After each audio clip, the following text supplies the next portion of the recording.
Hi guys, and welcome to my channel. I'm the Book Geek, also known as Kiava, and today I'm going to tell you guys about my January reading challenge.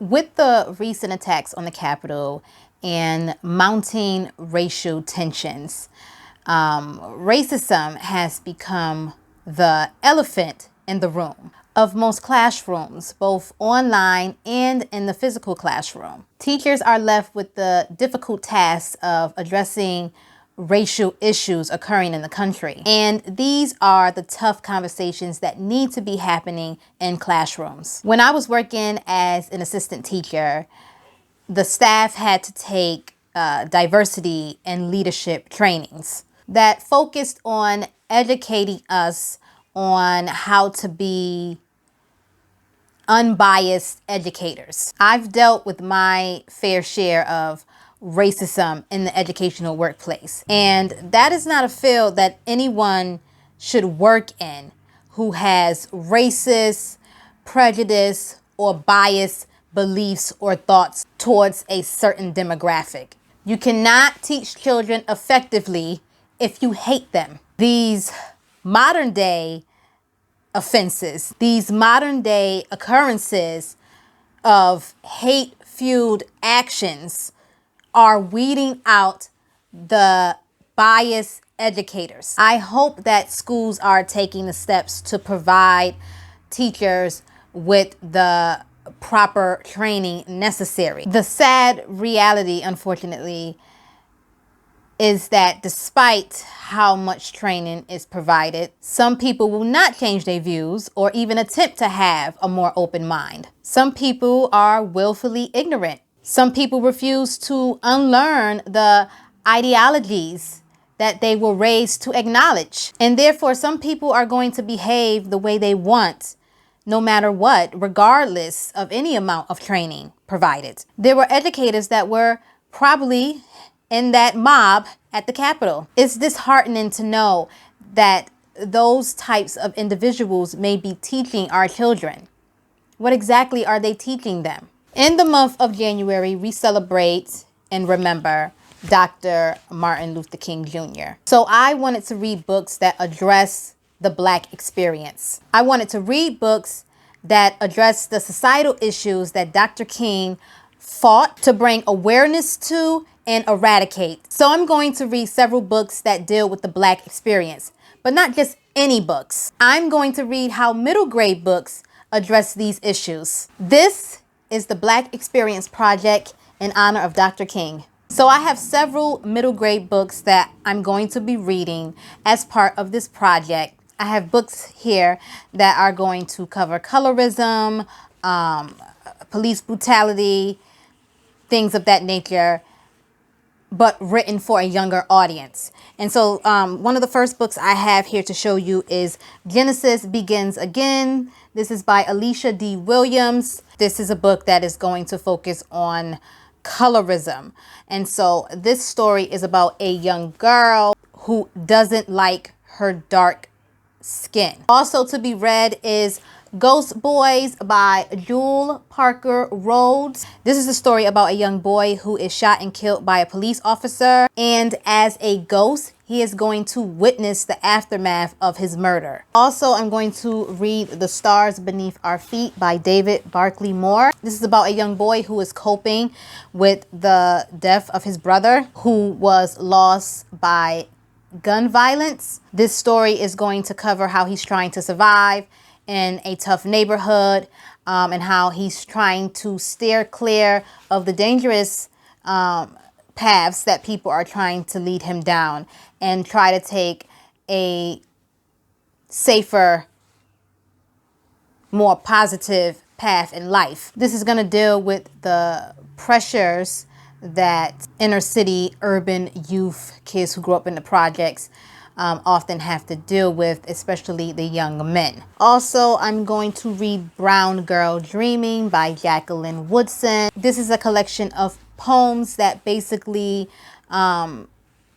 describe the author's life and portrays the author's life growing up as a black girl in the 60s and 70s. And finally, I have Roll of Thunder, Hear My Cry by Mildred D. Taylor. This is a classic, and this is often required reading for younger students in schools. I can't remember if I had to read this book in school. For some reason, I think I might have read some of this, but it's been a while since I was out of school. So I don't remember. But anyway, I'm going to read this one. And of course, this one is going to deal with racism and how this black family is, experiencing racism in Jim Crow South. Okay, so I'm going to read these books and then I'm going to come back and we'll discuss it, and I'll talk about what I've learned and what I've discovered, and we'll go from there. As always, there will be links down below in the description box where you can click and donate to different organizations and continue the fight for Black lives. Some of the stuff might be outdated. It's been a while since I've updated the list. I'm hoping to get to that pretty soon, but just feel free to click on as many links as you can. Anyway, it's a new year and we have a new president, but Black trauma has not ended. Racism has not ended. Prejudice has not ended. All that other terrible stuff that exists is still occurring. Is still happening. And so the fight must still continue. One way to educate ourselves, educate yourselves, is through literature. So I'll list the titles of the books down below in the description box, or I'll pin it in a top comment. Please help continue the fight for justice and equality in any form that you can. Have decency for your fellow human beings. Have decency for your neighbors. Be kind to people. Love one another. And as always, don't forget to like and subscribe. Hit the bell for notifications so you know each time I post. And I will see you guys in my next video. Thanks for watching. Bye. I have the pleasure to present to you Dr. Martin Luther King, Jr.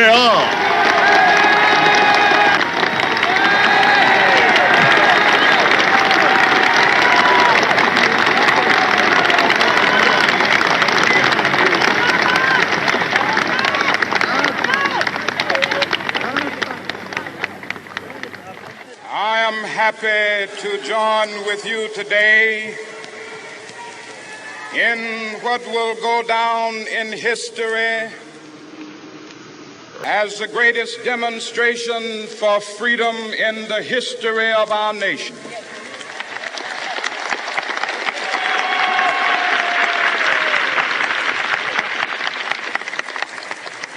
Five score years ago,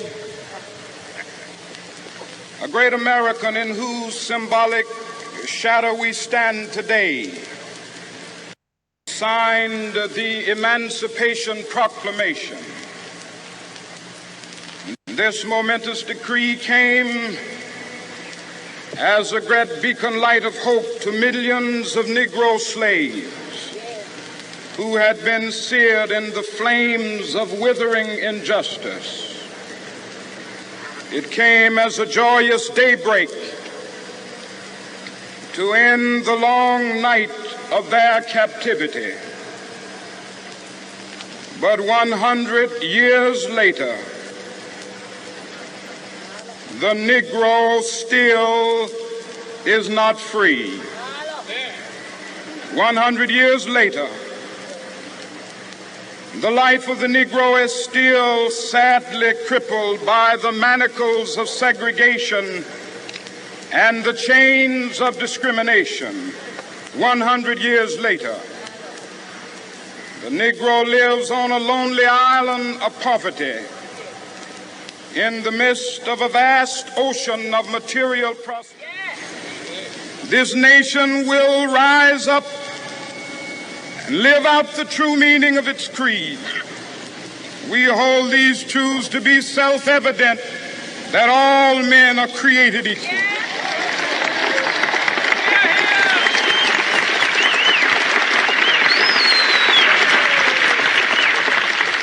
I have a dream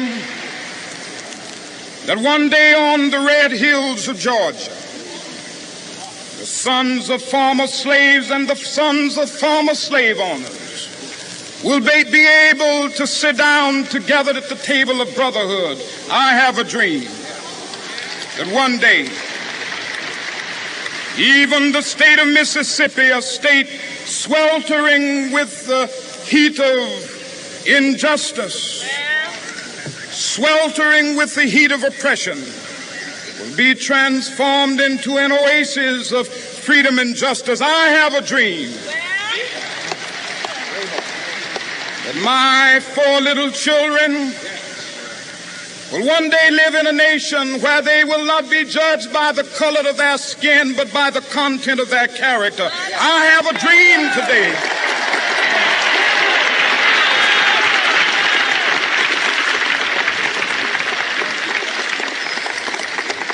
I have a dream that one day down in Alabama, with its vicious racists, with its governor having his lips dripping with the words of interposition and nullification, one day right there in Alabama, little black boys and black girls will be able to join hands with little white boys and white girls as sisters and brothers. I have a dream today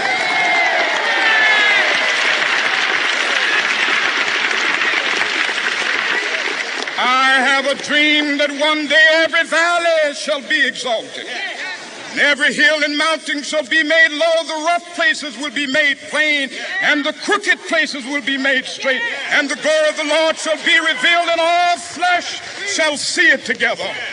This is our hope. This is a faith that I go back to the South with. With this faith, we will be able to hew out of the mountain of despair a stone of hope. With this faith, we will be able to transform the jangling discords of our nation into a beautiful symphony of brotherhood. With this faith, we will be able to work together, to pray together, to struggle together, to go to jail together, to stand up for freedom together, knowing that we will be free one day. This will be the day when all of God's children will be able to sing with new meaning, my country, tears of thee. Sweet land of liberty, of thee I sing. Land where my fathers died, land of the pilgrim's pride. From every mountainside, let freedom ring. And if America is to be a great nation, this must become true. And so let freedom ring from the prodigious hilltops of New Hampshire. Let freedom ring from the mighty mountains of New York. Let freedom ring from the heightening Alleghenies of Pennsylvania. Let freedom ring from the snow-capped Rockies of Colorado. Let freedom ring from the curvaceous slopes of California. Not only that, let freedom ring from Stone Mountain of Georgia. Let freedom ring from Lookout Mountain of Tennessee. Let freedom ring from every hill and molehill of Mississippi, from every mountainside.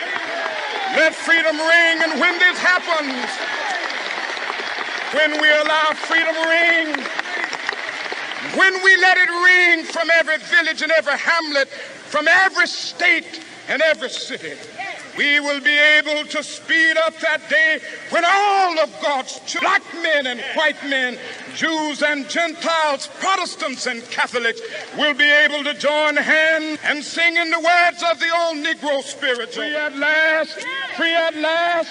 Thank God Almighty, we are free at last.